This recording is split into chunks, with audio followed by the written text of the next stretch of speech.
Francisco Martin, thank you so much for being with us here today. Thank you for having me. Where are you right now? I'm in Los Angeles right now. Oh, cool. We're not too far then. I'm over in Highland Park right now. Where are you at? West Hollywood. Nice. Okay. Beautiful Cool. day out, huh? Was Oh it yeah, it's raining so nice. earlier? I thought I heard it raining, but it doesn't look No, like it anymore. It I went looks out like to a go beautiful day. grocery shopping. It was a really nice day. I'm used to like cold weather, and it was like windy the other day, and I loved it. So Yeah. Yeah, I've been loving the almost fall weather. It's been like flirting with fall for a second. Today, I oh, feel like cool. it finally got a little colder around here, so it's looking forward to Agreed. some rain and all that. Same, same. So, Francisco, tell us about how you got into music. I've been listening to your music. Really beautiful stuff. Oh, thanks. Yeah, let us know how you got into music. Yeah, so I grew up in a very musical household. Growing up, like around like elementary school, I never got to play sports. My mom and dad never let me.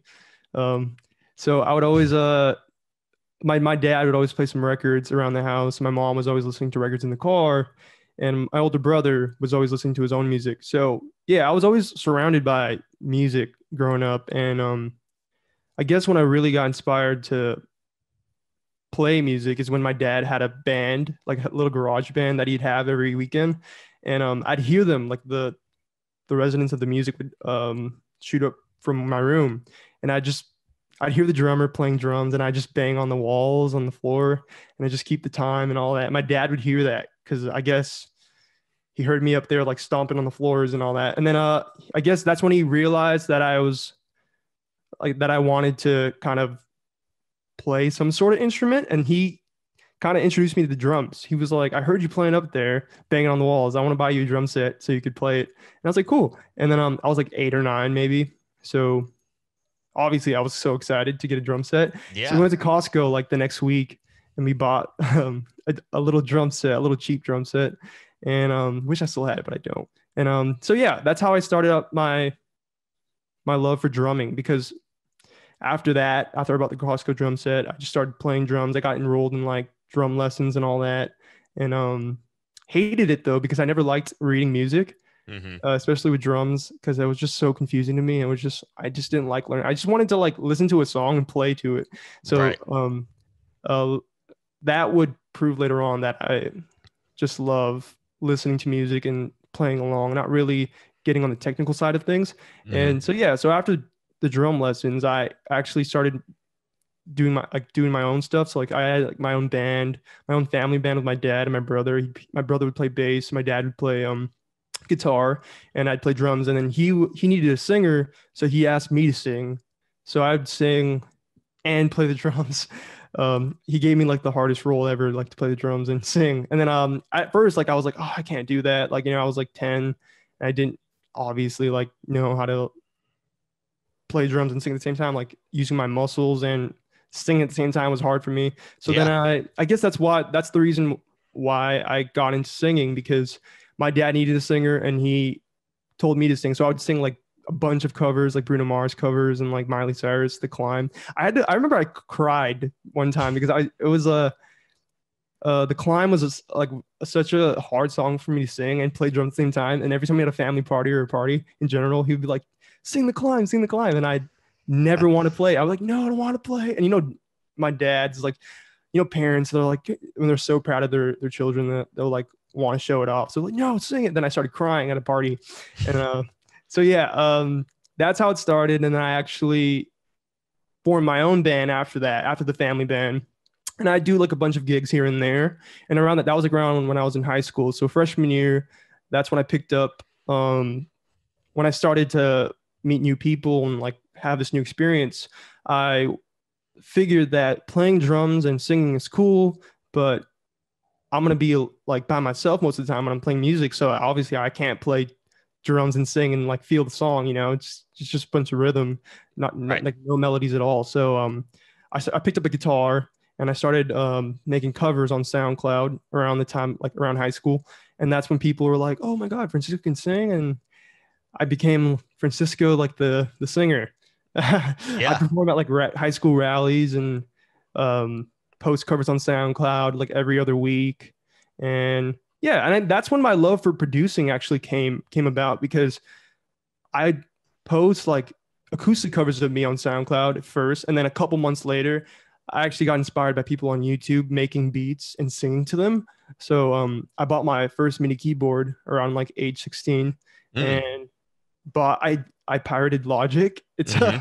and like a really old version of Logic, because I was Uh-huh. so just I just wanted to learn, I wanted to Yeah. learn, and I wanted to play and play around with it. So then I learned the program, and once I kind of got into it, I just started making covers of me like with my own production, and I started posting those things. So yeah, so that after that I was still in the band, I was doing all that stuff, and yeah, I never stopped ever since. I stopped. I'm not in the band anymore, but ever since I was on the show Idol, I started taking producing on a very serious level. So that's where I'm at right now. I started learning all these different instruments, just wanting to learn and watch like my favorite inspirational people who inspired me to do music and to pursue it as a career. So yeah, Did you say you were on a show called Idol? yeah, I was American Idol? American Idol. Yeah, Nice. yeah. How did that go? It's pretty cool. I mean, I had the best experience there. I think it, not to be very cliche and kind of dramatic, but changed my life in such a huge way, because beforehand I was going through some like really dark stuff, and I needed something to kind of pull me out of it, and that definitely pulled me out of it, and I felt really grateful about it. So yeah, I give it like a 10 out of 10 experience for sure. Nice. How'd you do? Did you get past the couple rounds? I mean, I Yeah, imagine with your voice you did. I made it all the way through the finale, which is surprising to me, because I remember I didn't want to do it in the first place, because my parents, like I said, like I was going through a lot of stuff, a bunch of insecurities that I had, and my parents just encouraged me to do it. So I did it, and then it's crazy to go from all the way in the bottom, like the casting calls and all that, and then shoot up from the finale. So yeah, Finale of the show? yeah. So was that or did you win? Were you second No, place or you I was top five. There was okay. five contestants on the last on the finale of the show, and That's amazing. it's That's crazy. Yeah. yeah, I how was that experience going through the the interview process? Because I've heard different things about it. How I guess produced is that? Because I feel like some of those people that they let through have to be on purpose. Some of the bad singers, have to be, kind of that's part of the show, right? Well, actually, I had that same question when I Hmm. was going to the show, and then no, I think it's a these people are like kind of there, like they go through the same process, and they as like everyone else does, and I think it's a part of it has to do with like entertainment and all that, but I don't think it's rigged at all, or like like it's like staged at all. It's I had to talk with like one of my favorite uh production workers on there, and they said no, like everybody goes through the same process, and if you're entertaining enough, or like you're talented enough, you're in. So yeah, it's a question that I still can answer, and I still know the answer to, but it's always very nice, because when I grew up watching Idol, like I'd see the same things, and I'd wonder the same things, and of course I was gonna ask, and yeah, there's no Right. definite answer that I can really tell. Right. Yeah, because I've heard that there's a kind of preliminary interviews even before the televised interviews. So if Um, that's true, then then begs the question: then how did these people who are just so off the mark yeah, actually get to the TV process, unless they kind of know that these guys will be entertaining for TV for yeah, entertainment purposes? But yeah. that's awesome, man. Congrats. Thank you. That's I mean, of Appreciate that. course that would be life changing. That's a huge platform that's changed countless artists' lives.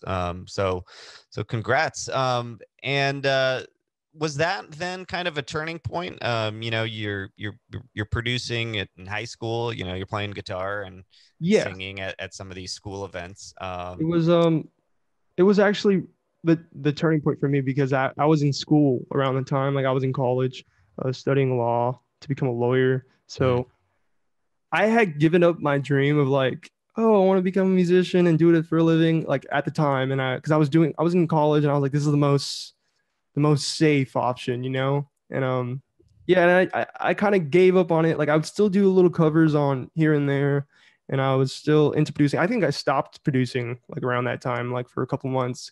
And I was just indulging in music all the time. So when Idol hit and then I made it to the finale, that's when I realized that I want to do this career and actually take my career further and start it up. So that's one of the main reasons why I take so much pride in that show because without it I definitely would be still in college like studying law and trying to become a lawyer, you know. But Yeah. it's crazy how my career path just changed suddenly when I was feeling super low, you know. Yeah. Did I imagine after or during the filming or airing of that show, you start getting people start reaching out to you to work with you and that sort of thing. Did you find that that was happening when you were on Idol? Yeah, I got a couple um offers here and there, but after Idol, like I had this goal just to get signed, and Hmm. by one of the labels that Idol is under, but yeah, I made demos literally for like 3 months, trying to trying to make it work, trying to make it happen. I was just super into it. Like I did nothing. I moved to Vegas. I moved to Vegas to make the demos, and I stayed in my room, in my bedroom, in the corner, just making demos, just being amassed by it. And yeah, I got signed by 19. Shout out to Alyssa. And and it was such a, oh my God, it was such a amazing feeling because I had so much work put into this and just into my own thing. And it was just me, like I literally me in the corner just doing everything. And then it's just so fulfilling and so wholesome to actually get signed and continue like the musical journey. So Yeah. So it's awesome. You got so you did get signed as a result of some of that exposure. Did but being a producer and choosing to continue to kind of self-produce, because I know you've produced the music that you've put out so far. Was that a conscious choice? Was that a choice by necessity? You know, because the production sounds great. So thank you. tell us a little bit about that decision. Yeah. So like I said, like apart from me making the music, I love actually learning from people who make music. So I was always very inspired by Jack Antonoff, Phineas, Yeah. like all the DIY producers who just want to do it themselves and just like can only function that way, you know? And like Hmm. that was me like for most part of the time. But then this little part of me always thought that like, yeah, I produce out the demos and I would go to studio and then like I'd finish it up there with other people, you know? That was Hmm. my mindset back then. And then I made, I think I had the biggest mistake of like thinking that because when I actually did go to a studio, I had like my expectations just kind of weren't up to par to what I actually experienced, you know? So Hmm. when I went through that, I actually came back home and I was like, damn, like if I can do it myself, Hmm. I should do it, you know? And Yeah. that kind of sparked my own inspiration to just make my own music by myself and kind of go from there. But I do have like some sort of hope that I want to work with like other people on production and writing and release them, you know? But for the for the for the meantime, you know, I'm gonna continue producing by myself and write by myself and yeah, because you know, I just love being alone in a room writing and producing and having like not being on borrowed time and just Yeah. basically being creative on my own time and just Right. being Right. relaxed and not anxious about, oh, am I running out of time or am I pissing this person off? Is this person like not into it, you know? Right. it's better for me to just, I'm more productive. I find myself more productive and more creative when I'm alone in a room and just in my own feelings and my own thoughts, Mm-hmm. and I re- nobody like kind of hindering like my creativity, but sure, yeah, sure. that would definitely change in the future. I can feel it. Yeah, yeah. I think I think there's artists that can totally relate to what you're saying. A couple of things that you said. One is I think if you there are countless producers that you probably won't click with, and so yeah, if you go in Yeah, with, hey, these guys are going to turn my 90% into 110%, and then you get in, yeah, and then you're like, if it doesn't go definitely your feel way, that. you wouldn't want to work with them again. And yeah, and two, if you have the skill, um, no one's going to put more love into your music than you are. Yeah. At So the end of the day, I always tell myself like, if I'm doing this by myself and like I listen back and I like dislike one certain part of a song that I've made, I can't blame anyone else but myself, and I'm the only one who can make that change and kind of go back and change it. And I have a clear cut vision of where I want to be musically and creatively.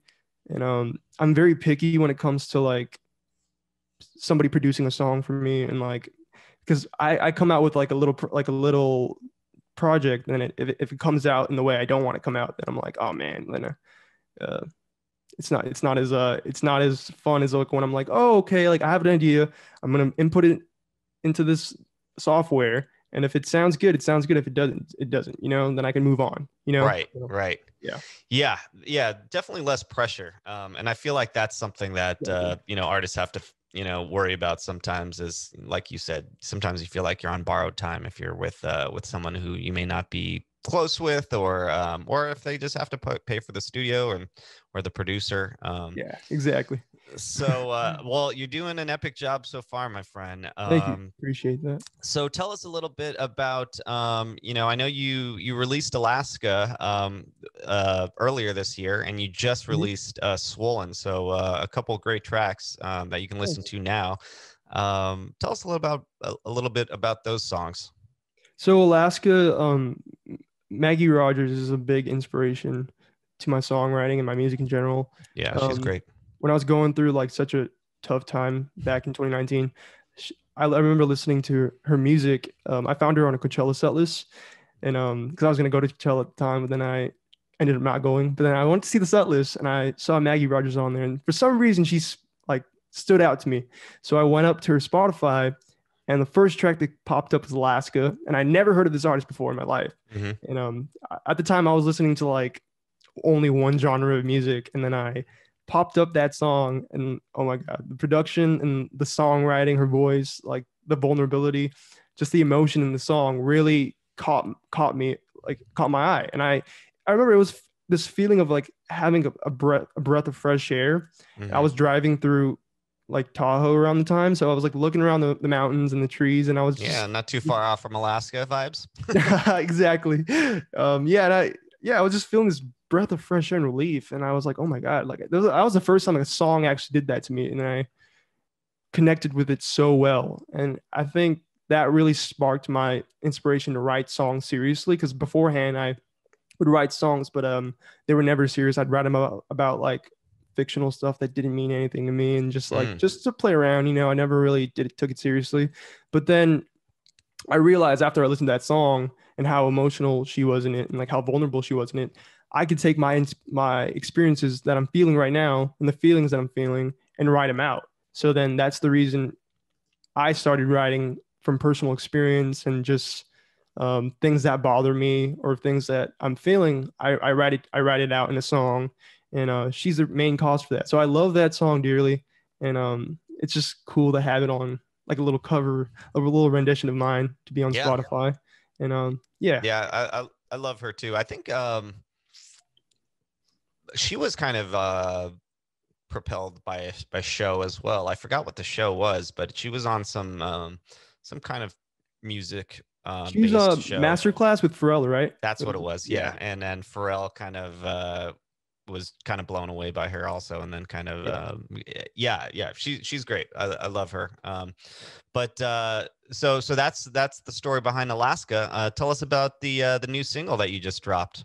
Yeah, so I just dropped my first debut single, Swollen, and I wrote that like last year, and it's about this one day, this one encounter I had. This, you know how I said that Maggie Rogers really inspired me to write from personal experience, and so this one this one day in December, I was in this little holding room, and I was looking around, and I saw this girl, that I thought she was really pretty, I was like, maybe I'll go up to her and talk to her, and then I did. I ended up doing it. It took me like a bunch of talks. She's just like, come on, you can do it. And Uh-huh. yeah, so I did it. I approached her, and I walked up to her, and I said, hey, what's up? And then we kind of clicked from there. Like we just started talking about like life in general. Like she was from, oh man, she was from way farther from where I'm from. So um I kind of knew in my mind like this might be the last time I'll see her, but it felt great because she was very like kind of down at the time, and I was trying to pick her back up, and it was just a cool, comfortable vibe, and we talked about like music and like music she loves, music I love, and like just being encouraging to each other, and talking about like what we like to read and all that, just like the like like you're in a comfortable setting and you're just talking, and then I kind of got like this feeling of like, damn, like she looks so far away, and I'm really into this girl, like in my Uh-huh. head. And so yeah, we spent the whole day together, and she ended up having to go, and I remember feeling this sense of like kind of sadness, like, oh man, like this girl that I'm really into is now leaving, and I'm probably not going to see her ever again. Right. So then Uh-huh. after that, I went home, and I went back home, and I because we were in LA at the time, so I was back in LA. So I went back to San Francisco. Went back to where she lives, and yeah. So I remember for that whole week, I was still in that feeling of sadness and just wanting to talk to her, and like I had her number and all that, but I just felt like um she she didn't want me to text her, like I Right. just didn't Right. text her at all. So then we followed each other on Instagram, and then I kind of did a little Uh-huh. light stalk, Yeah. and then Uh-huh. I found out she had a boyfriend, and I Ah. was like, oh man, it's all good. And then that kind of hit me even more. So then I was like, all right, I need to do something about this to cope with this feeling that I'm feeling right now. So then Hmm.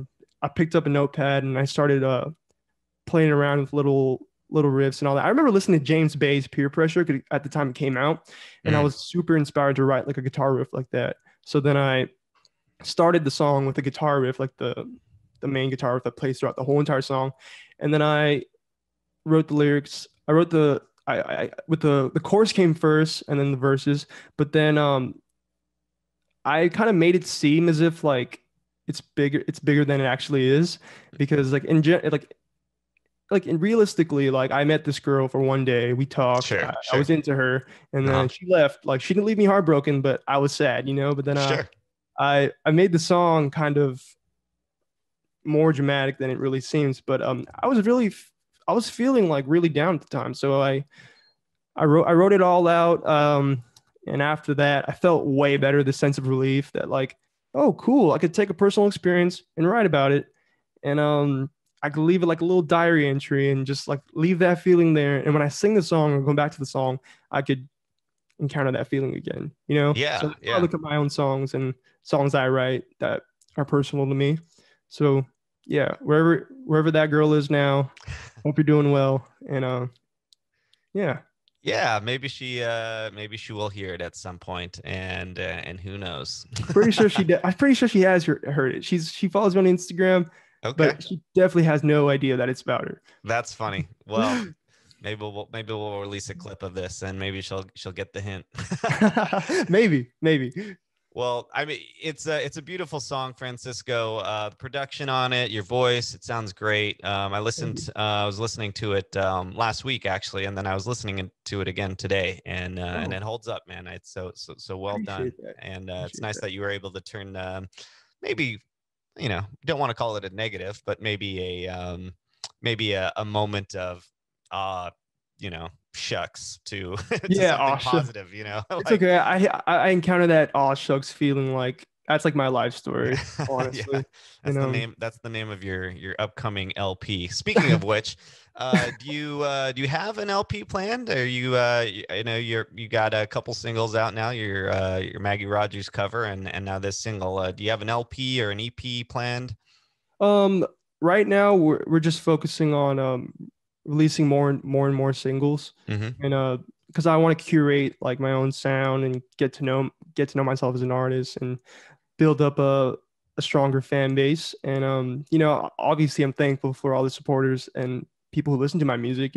Like without them, like there's like no magic in the music. There's no drive. So that's the plan for now, releasing more and more singles. And yeah, maybe in the future we'll have like an LP or like an EP. So Cool. Yeah. So, you dropped that along with a video. And then in yeah, November 13th, you have an acoustic version and a video I do. dropping, correct? Yeah. Yeah. Nice. Okay. Well, we'll look forward to that, Francisco. In the meantime, thanks, man. It's been a pleasure talking to Thank you. you. And I get the feeling that this is just the beginning for you. So, Well, but amazing, amazing journey so far. Would you mind letting us know? We like to end the interview sure. by asking if you could offer one piece of advice to aspiring artists, what would it be? Um, Most definitely to just be yourself and like not get distracted by like current trends or like things that are happening now in music, and wanting to just kind of derive from there. I feel like if you love a sound and you love like a bunch of sounds, take them together and kind of take a step back and just be like, curate that and make it your own, and like don't let anybody else like stray you away from who you want to be as an artist. And kind of, because it's easy to like listen to songs like today and like other songs and different songs and be like, oh, I want to sound like that, but if you really have a vision, a clear cut vision of who you want to be, and then stick to it. I find myself listening to songs that I really love and wanting to copy that, and like just wanting to be just that. Then I listen back a couple weeks later. I'm like, oh wait, that's not really who I want to be. I want to Mm-hmm. come back to where I originally was. So Mm-hmm. yeah, there's times where you'll fall back and kind of realize that, but then I feel like a lot of artists struggle with that like idea of like sense of self as an artist, and kind of sticking to your guns and sticking to your own originality. But Right. yeah, just Right. it might be the Yeah. lamest excuse, lamest advice, but just be yourself if you're being an artist. It's You'd be amazed. I mean, cliches are cliches for a reason, and that particular advice, said in many different ways, I've heard many different times. So oh it's got to be true. yeah Yeah, I think to add to that, I think it's because, like you said, you could like a whole bunch of different kinds of music, and there's not yeah necessarily anything wrong with mixing that all up into who you are. yeah So it's a lot of times it's almost the reason why you're adding it. It's yeah if you really like it, that's cool. But if you're like, hey, this is on the radio, people are digging this right now, I should try to put this into my yeah music. exactly That's yeah. where I think you can get lost. So yeah, great advice. Bringing it backward.